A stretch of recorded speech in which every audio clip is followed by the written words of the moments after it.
Hey, it's Vicky, and today I'm doing a little bit of a different video. This is one that I've seen lots of people do, and I finally decided it was time for me to do it because I think it would be interesting, and that is to read and react to one-star reviews of my favorite books, or some of my favorite books. And generally when I really love a book, it's for various reasons. When I kind of think of my favorites, they're not really all the same or anything, and they all have qualities that I really loved. So it's always interesting to see why people hate a book to the point that they would give a book 1 star.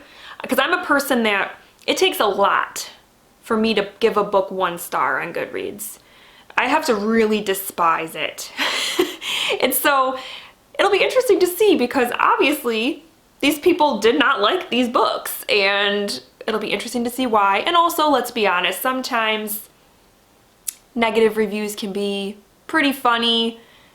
Sometimes people tend to get creative with expressing how much they hate something, and that's kind of fun. So let's get into it.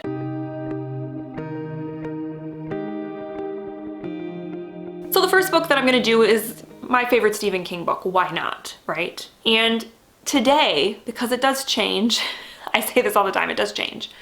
But today, my favorite Stephen King book is The Stand, which I have actually read twice. I read it for the first time back when I want to say I was like 17 or 18. And then I just reread it last year, and still gave it 5 stars and still really love it. And yeah, I'm really interested to see why people hated this book. And I have a feeling some of the reason might be because it's very, very long, and some people might not like that. But anyways, let's pull up some 1-star reviews. I should note too that overall this book has a 4.34 rating on Goodreads and has 680,000 ratings. So, you know, a lot of people have read this book. But let's go ahead and see about some of the people that hated this book. Okay, 1 star, let's go. This one says, I've hated the last 1,200 pages of this book's 1,200. And some may say, but so-and-so, it's an apocalypse, you love apocalypses. Well, this here is the exception that proves the rule. It lacks all the details I love in this kind of fiction. The logistics of feeding, cleaning, and keeping safe millions of survivors are not even mentioned. All they care about is looting guns and bikes. Looting guns and bikes. I mean, I guess they do that a little bit. All these characters carry more guns than Jane from Firefly. See, I don't know who that is, so that one went over my head. And then like, this is a very long review. Honestly, like, I'm not even gonna read this. It's literally like the longest book Goodreads review I've ever seen. So we're just gonna go to the next one. At least 3 of my friends recommended this book to me. I don't think I'm going to hang out with those dudes anymore. King can spin a good yarn. Misery and Thinner are pretty good. This story, however, was spread a little too thin. No, way too thin. I guess he was going for some kind of Lord of the Rings epic, but it came across as just an overlong dweebathon. Amazing writing and development, but it was so lengthy that the good bits got lost in a sea of utter crap. Not worth reading. Ending is quite disappointing. I was going to give it 2 stars, for it wasn't that horrible really, but it wasted a lot of my precious time, and therefore it gets 1 star, nothing more. And I have to kind of agree with this reviewer. The ending was kind of underwhelming. I will say that. You get through this super, super long book, and then you get that ending. So I can see why people would be disappointed by that. To the point that you'd give it 1 star though? No. So okay, that was relatively painless. I mean, again, some of the people just thought there wasn't anything special about it. I disagree. All right, next up we have Fear and Loathing in Las Vegas by Hunter S. Thompson. I had to pick a Hunter S. Thompson book, and I was kind of going back and forth between Fear and Loathing in Las Vegas and Hell's Angels, because both of those are, to me, incredible. And I decided, though, to go with Fear and Loathing in Las Vegas. So this one also has an overall rating of 4.07 and has 319,000 ratings. So again, lots of people have read this, but let's see what the haters have to say. Yes, I see all the rave reviews and the 4 and 5 star ratings, but I honestly don't remember the last time I was so bored and annoyed by a book. Barring a massive conspiracy, maybe I just didn't get this book. This is what I got from the book. Please help me if I missed something. We drove more than 100 miles an hour while drunk and high. Whoa! We ran up a huge bill and fled the hotel without paying it. Whoa! We picked up a teenage girl and gave her drugs and then left her alone, all scared and paranoid. Whoa! We nearly strangled the poor cleaning lady. Whoa! To the good people who've never done and will never do, and in reality be quite appalled by the things described in this book, really find these tales so interesting and charming. I have nothing to say about that. Okay, then going down a little bit longer.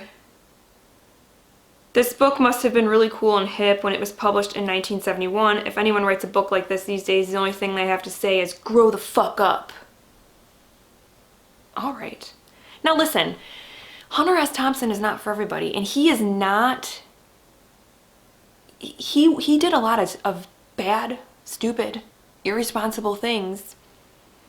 And I think the reason I like him so much is because he is like the complete opposite of me as a person. I'm one of those people who, I am like a habitual rule follower. Like, I do not want to cause waves, and to me, if a rule is set out, it is not going to be my intent ever to try to break that rule, because that's just the way I am. But some people, like Hunter S. Thompson, are the exact opposite of that, where they will break the rules because they're there. It doesn't matter what they are or whatever, and he was just completely reckless, chaotic, and just such the opposite of me that to me he's like almost like a caricature. It's like he was a fictional character, but he was a real person. But to me his writing is amazing, and that's why I love him. But I can understand why people might not dig his stuff. Okay, let's go to the next one. Oh, I don't really know where to begin with my absolute hate for this book. Hunter Thompson is a famous journalist. He is respected. He rode with the Hells Angels, and he interviewed all the musicians that we worship. He was Rolling Stone magazine cool. He was so cool that friggin' Johnny Depp played him in 2 movies. Loving him is just a given, apparently. Unfortunately, I can't get past the fact that I just think he's a fucking twat. Okay, last one. This book was crap. 204 pages of some dude staying completely wrecked. There was no point. I kept waiting for some deep meaning to come out of it, but it never did. Complete waste of my time. So there you go. There you go. Not everybody likes him, and that's okay. I just do. All right, next up we're gonna do my favorite classic, which is Little Women. Not a big surprise here. And this one too has a 4.12 overall rating and has over 1 million ratings. I mean, tons of people have read Little Women, right? Okay, the first one has spoilers, so I'm gonna skip that one. Okay, this one says, never liked this one. I read Alcott back around the time I was first reading the Brontes and Dickens, and her books always struck me as incredibly dull in comparison. I was probably about 12 though, so I suppose I should try it again someday. Yes. Yes, you should. Because your tastes may have changed since you were 12. Okay, this one is a little lengthy, so I might not read the whole thing, but it says, read as part of the Infinite Variety Reading Challenge based on the BBC's Big Read poll of 2003. The one thing I'm not going to do is apologize for not liking this. I hold no truck with that. Stop apologizing for having an opinion that is different to the majority. Little Women was relatively written well in the grammatically correct sense, but I found it to be a very slow and dull read. It is definitely of its time, and even though there are small points of seeing the necessity of having strong, independent female characters, inevitably they always end up having to rely on men, or indeed other women, in order to survive within the narrative. There was no clear and concise plot, just a bunch of little stories that all fit together in a relevant manner, but altogether it was pretty much a huge heap of nothing happened. Well, Little Women was originally serialized in, I want to say it was like a magazine or something, so I guess if you don't know that and you pick it up and read it, it could probably come off that way, but that's because it was serialized and then later kind of put together all as one. So, okay. I liked the differences of the sisters, but found their outward appearance differences rather far-fetched, and they didn't seem to look like sisters in my mind, nor did their personalities really shine through as being particularly familial.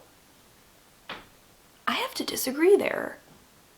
That's one of the things I love about Little Women is the bond between the sisters and their mom. Apparently I'm an awful person. I just completely hated this, which came as quite a surprise. I was expecting Jane Austen-ness, whom I love, which is funny because I don't like Jane Austen. What? But while the language is similar, the sentimentality was cloying, the moralizing, unrelenting, the plot lurching, serialized, I'm guessing. Yes, you are correct. The characters' caricatures, the themes of goodness, love, and moral responsibility revolting. Okay. This is what our foremothers at one time believed was the ideal for womanhood? This is what American women aspire to?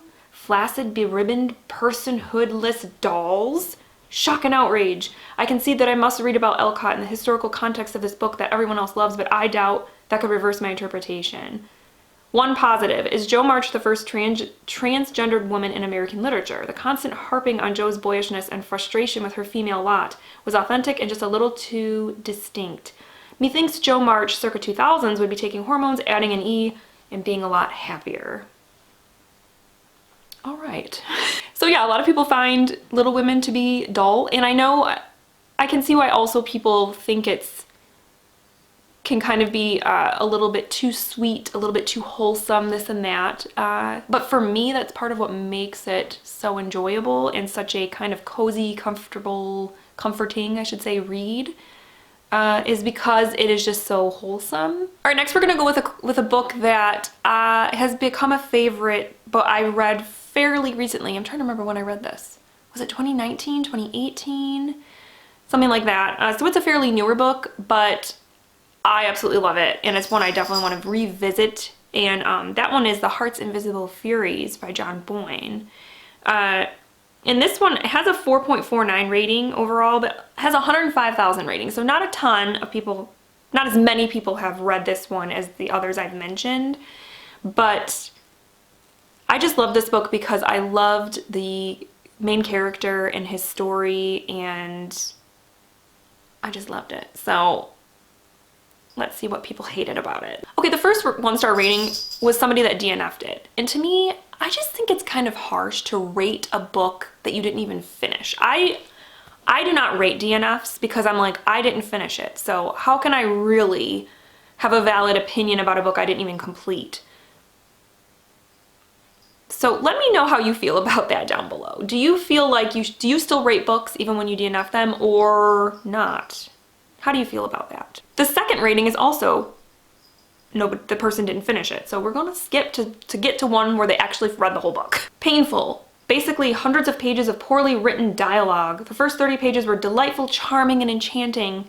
The remaining 550 were a paint by numbers slog. I disagree. How people have gotten through this is beyond me. This one is just awful.